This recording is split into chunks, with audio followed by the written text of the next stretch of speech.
there we are. It's dear mama is there. We can't depend on the old man so much. So you decide, you know what? Actually, I'm going to start trading. Okay. And you do this in your formative years. And the next thing we know, school is done and dusted. High school, we call it. And then you're on a jet plane to the UK. And to get to the UK, we have borrowed some monies. Exactly. I'm assuming to buy a ticket and then just basically to set up, to establish yourself or settle down in the UK. Who is this and we're not going for university, no? No, we went to college. Oh, so, okay, so... in the UK. Okay, so this is the reason we're leaving Ghana. University eventually, but you won't believe I dropped out in my third year. Wow, just as a finish line is here. Yes, and if you want to know why, it was really simple. I was doing really well. Yeah. I was actually working part-time at that time, so I was doing a night school. And in my third year, we had a group assignment.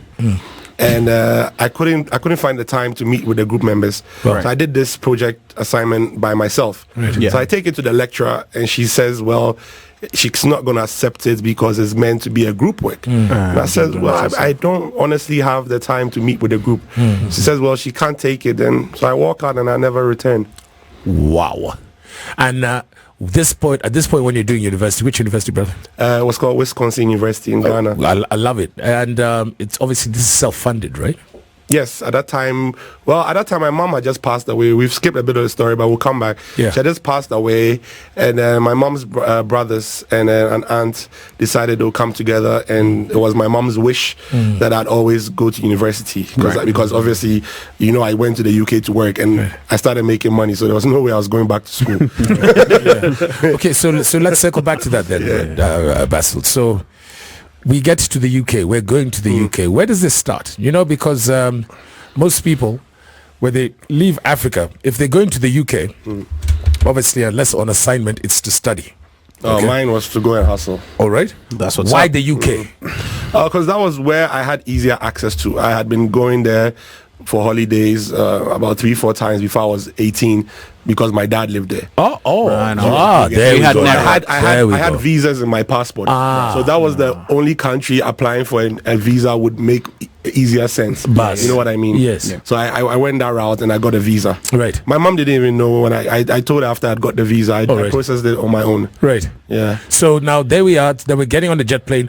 Who are you borrowing money from? A tenant of my mom's family. Wow. My mom's family had a couple of properties that they get little rent from. Right. And I went to see him. That big bro, this is what I need to do. He says, "Yeah, I believe in you. I'll give you the money." Right. He didn't even call my mom to verify.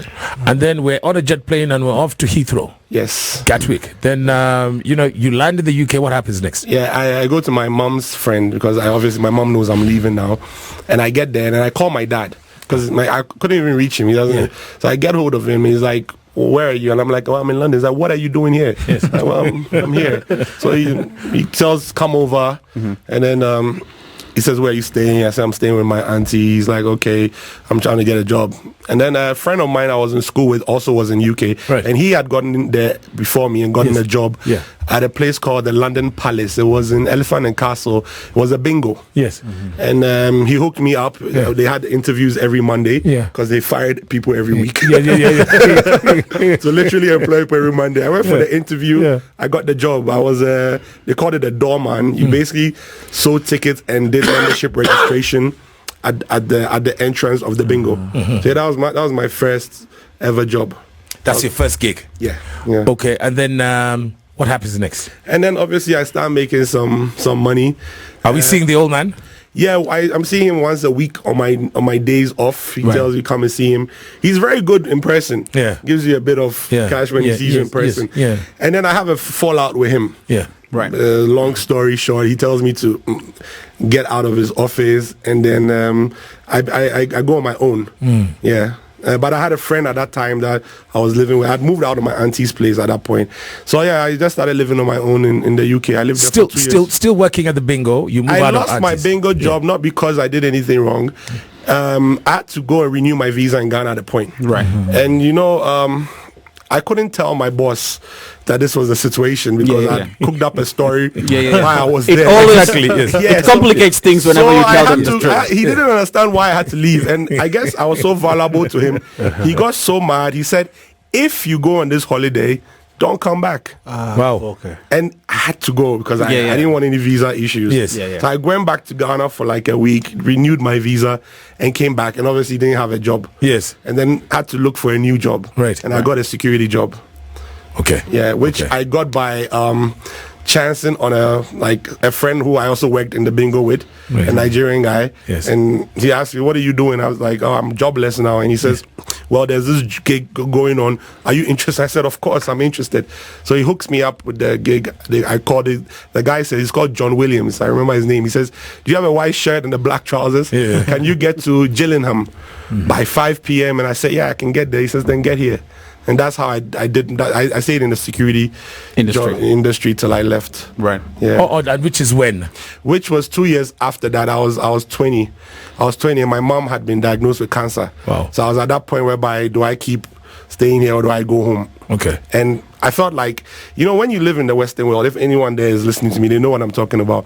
When you get in there, you have nothing. Yeah. When you start to make something, you start to save. Now the system begins to suck you in. You begin to want more because now you want to be in that system. So maybe you went there, you're sharing a room. Now you want your own apartment. Yeah. Now you get cable TV. Yeah. Now you get a postpaid line. You want to go out as well. Yeah, you want to go out. You want to fit in. So now the money that you could save, now you're spending it all back in the system. Yeah. Right on. It's just like going to a casino. I know. So you need to cash out quick. Yeah. So I actually, at that point, my mom being sick, I realized, well, I was also at that tipping point whereby if I keep staying in London, everything I've saved is going to get drained back in London again. I'm going back to Ghana. Wow. Yeah, I'm going home. All right. So, and we need to be clear sometimes because when people say you're abroad, the global north, did you work security as well, boss? No, but I actually did some of these interminable jobs is what I call them. Like what are those? Jobs that you get, it's not particularly your career, but you have to do, you have to get by, you have to make ends meet. So for example, I've actually, worked in a car wash, I've worked as a pizza chef. There's a lot of jobs that I did when I was, Did you ever clean somebody? Did you ever wipe somebody's ass? Well, I'll tell you what, yeah. I didn't qualify for that job though. Whilst I was But I would have looking done for the it. security, like before I got the security job, I did land a gig like that was like it was called direct marketing. Yeah. Right. That actually helped me till today. Yeah. And you go, they give you a bag full of stuff, toys, Yeah. whatever. And then they give you a neighborhood in UK. You take a train and you're supposed to walk. I swear, this is real story, true story. You go shop to shop and you tell them, "Oh, I have a calculator, I have a this, I have a that." But And you're supposed to sell everything and return back to the central London office. Really? And if you sell everything in the bag, Yes. your commission was £100. wow. You see now, you see like that. It's called direct sales. Yeah. It's called hawking. Good evening, everybody. How you doing? Spice FM.